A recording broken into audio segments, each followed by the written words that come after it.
Hindi na maituturing bilang mga respondent si Engineer Henry Alcantara at isa pang dating opisyal ng DPWH matapos alisin ng Department of Justice o DOJ kaugnay sa kanilang pagkakadawit sa flood control anomaly. Ayon sa ahensya, isinasailalim ng dalawa sa Witness Protection Program matapos silang pumayag para makipagtulungan sa ginagawang investigasyon. Narito ang report ni Crisa Lopez. Tinanggal bilang respondent sina Engineer Henry Alcantara at isang DPWH contractor sa 3 kaso ng malversation at graft ayon sa Department of Justice.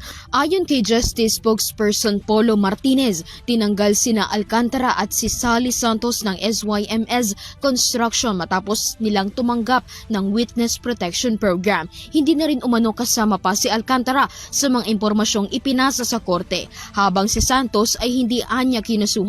Opisyal na idineklara bilang state witness sina Alcantara at Santos noong January, kabilang sina former DPWH Undersecretary Roberto Bernardo at former DPWH Regional Director Gerald Opulencia.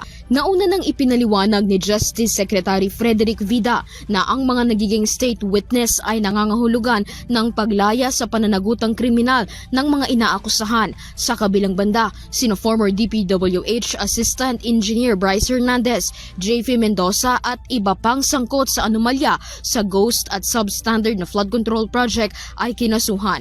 Unang inihain ang kaso noong January 30, February 9 at February 13 sa Bulacan, ngunit inilipat na rin ito sa Quezon City Court.